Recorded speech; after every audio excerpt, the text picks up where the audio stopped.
बहुत समय पहले पहाड़ों के बीच बसे एक छोटे से गांव में एक नदी बहती थी। गांव वाले उसे सत्य सरिता कहते थे, क्योंकि वह नदी आम नदी नहीं थी, वह इंसानों से बातें कर सकती थी। कहते हैं, जो भी उस नदी से सच बोलता, उसे नदी से सोने की मछली मिलती। लेकिन अगर कोई झूठ बोल देता, तो मछली उसके हाथ में पत्थर बन जाती। गांव वाले नदी से डरते भी थे और सम्मान भी करते थे। हर साल लोग वहां जाकर अपने दिल की बातें कहते। घटना, एक बार गांव में अकाल पड़ा।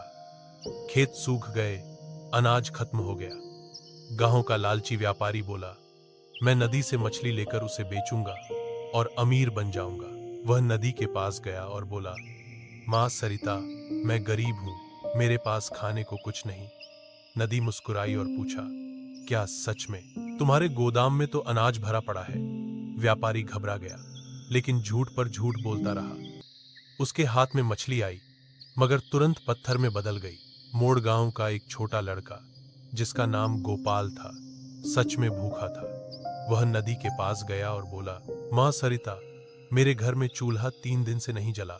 मां रो रही है, हमें सिर्फ 2 रोटियां चाहिए। नदी की आंखों से जैसे आंसू बहे और उसके हाथ में एक सोने की मछली आ गई। गोपाल डर गया, बोला, मुझे सोना नहीं चाहिए, मुझे बस अनाज चाहिए।